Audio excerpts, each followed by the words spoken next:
මාර්ගයෙන් දරුදරුවන සදහම් ශක්ති පදනමේ සමාජික ප්‍රතියෝජනාවෙන් මට අවසරයි.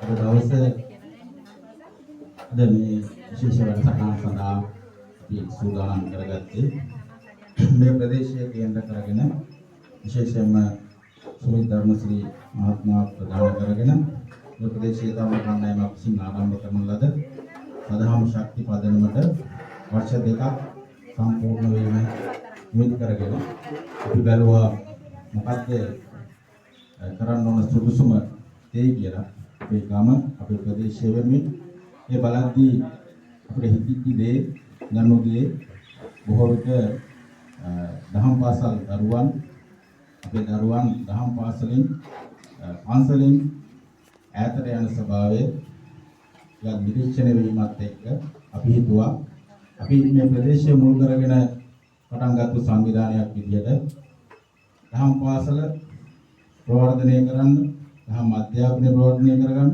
ඒ වගේම දරුවන් විහාරස්ථාන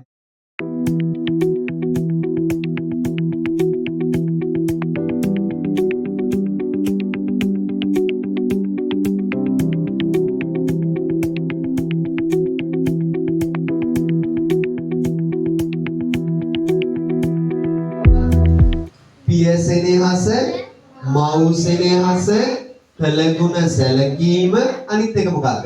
සුදුසු කාලේ සුදුසු උත්සාහය කරන්න ඕනේ. කාරණා ටික මතකද?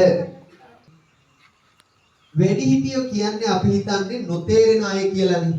මම මේක ඉක්මනට කියනවා කෙටියෙන් ඔන්න අහගෙන ඉන්නේ. ලෝකේ වයස්ගතම ජනාධිපති කෙනෙක් ඉන්නවා. ලෝකේ රටක් පාලනය කරනවා ජනාධිපති කෙනෙක්. එයා දැන් අවුරුදු 15ක් 20ක් විතර මේ රට පාලනය කරනවා. ඒ මිනිස්සු ඒ ජනාධිපතිතුමාට ආදරෙයි. හැබැයි එයාගේ වයස අවුරුදු 92ක්.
එදුවෙන්න කට.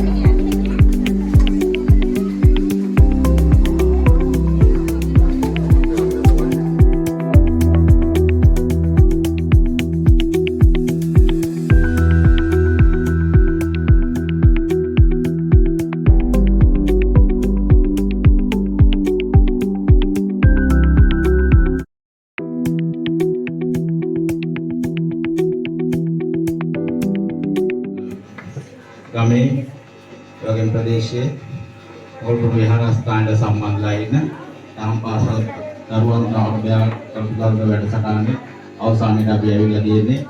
අපේ ආරම්භන උනේ මම උදේ කිව්වා වගේම මේකදී දහම් පාසල් ප්‍රවර්ධනය කරන එක, ඒ වගේම පන්සල වෙත නාමබෙල දරුවන්ගේ ලැජ්ජාව වැඩි කරන එක අපි හිතනවා උදේ ඊටම හරවත් දේශනාවකට සවන් දීලා ඔබ තමුන්වන්සලා මේ දරුවෝ හැමෝම යම්සි පොඩයක් අපේ ජීවිතේට ගන්න ඇති. ඒ වගේම අපි මේ චිත්‍රපටයක් පෙන්වන තුලින් බලාපොරොත්තු වෙන්නේ මේ මොකද්ද අර බෞද්ධ ක්‍රම පොඩ්ඩක් එළියට ගිහින් ඉන්න කෙනෙක් කොහොමද බෞද්ධ සමාජයක් ඇතුළට එන්නේ කියන පණිවිඩය ඔළුවට දෙන්න සහ දරුවන්ට දැන්න සීමාවේ ඔවුන්ගේ මනසට දැන්න විදිහේ යමකට සම්බන්ධ කරන්න. ඉතින් අපි හිතනවා අපිට එක දශමකින් හෝ අපේ බලාපොරොත්තුවට ලං වෙන්න පුළුවන් විදිහේ වැඩසටහනක් අපි කළා කියලා අපි ගම වෙනුවෙන් ඒ ප්‍රදේශ වෙනුවෙන් සදහම් ශක්ති පද්මව විසින් බෞද්ධ ආගම වෙනුවෙන් අපේ දර්ශනය වෙනුවෙන් අපගේ බෞද්ධයාගේ උන්නතිය වෙනුවෙන් යමක් සිදුනා කියලා අපි හිතනවා විශ්වාස කරනවා. ඒ වෙනුවෙන් සම්බන්ධ ඔබ සියලු දෙනාටම ස්තුති කරමි. ඔබගේ අනාගතය ඔබ දරුවන්ගේ අධ්‍යාපන කටයුතු සියලු දෙනාම අනාගත සාර්ථක වේවායි ප්‍රාර්ථනා කරමි. මේ වැඩසටහනේ කටයුතු නිමා කරනවා. බොහොම ස්තුතියි. ඒ වගේම මතක් කරන්න ඕනේ ස්තුතියක් කරන්න ඕනේ මේ අවස්ථාව අරන් දීලා අපේ සම්බන්ධතාවය ආරම්භ වුණු ගෞරවනීය ස්වාමීන් වහන්සේ දේවල් ගුරු මණ්ඩලයට, ඒ වගේම සදාම් ශක්ති පද්මයේ සභාපතිතුමා, දේකන්තුමා ඇතුළු නිලධාරී මණ්ඩලයට, ඒ වගේම මේ සඳහා සම්බන්ධ සදහම් ශක්ති පදනමේ සියලුම සමාජිකයන්ගෙන්ද අපේ දහම් පාසලේ ආචාර්ය මණ්ඩලයෙන්ද ශිෂ්‍ය නායක මණ්ඩලයෙන්ද සහෝදර ශිෂ්‍ය ඔබ සියලු දෙනාගේමද අවසරයි.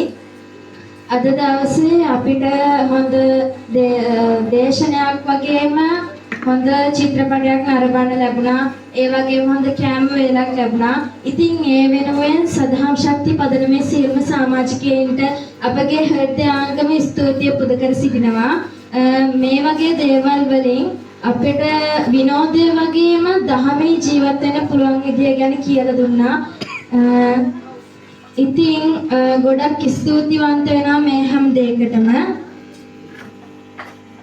සදහම් ශක්ති පදනමේ සියලුම සමාජිකයින්ට දහම් පාසලේ සියලුම ශිෂ්‍යයන් වෙනවනොත් ගුරුවරුන් වෙනවනොත් ස්තුති කර සිටිනවා. ඒ වගේම අපිට තව තෑගිත් සූදානම් කර තියෙනවා. ඒ වෙනුවෙන්ත් ගොඩක් ස්තුති. ත්‍රිවන් සර්. ගන්න අරගෙන නිලධාරී මණ්ඩලයට සමාජිකයින්ට අවසරයි, ආචාර්ය මණ්ඩලයෙන් අවසරයි, සහෝදර ගරුදෙනියන්ගෙන් අවසරයි. මම හිතන්නේ ඇත්තටම අද මේ සිරි සරල දහම් පාසල විශේෂ අවස්ථාවක්.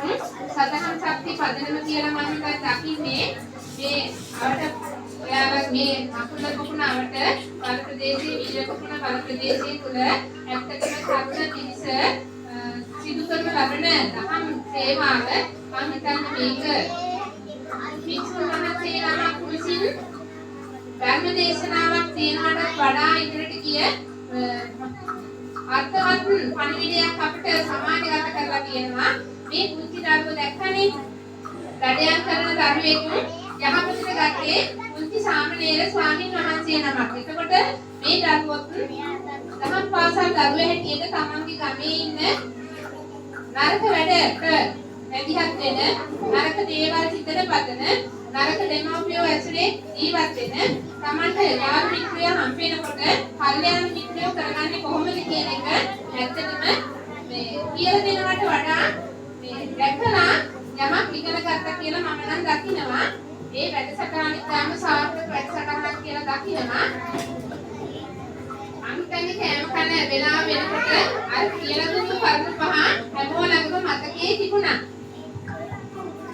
ඒ නිසා මම හිතන්නේ මේ උදාහරණ කරපු වැඩසටහනේ මේ දහම් පාසල් දරුවෝ ඒකේ ඵල නෙලා ගත්තා කියලා මේ සතහන් ශක්ති පදනමේ තරුණ අයට සතුටු වෙන්න පුළුවන් දහම් පණිවිඩයක් සමාජගත කළා කියලා. වර්තමානයේ සිද්ධ වී යුත්තේ මේක තමයි අපේ ආකල්ප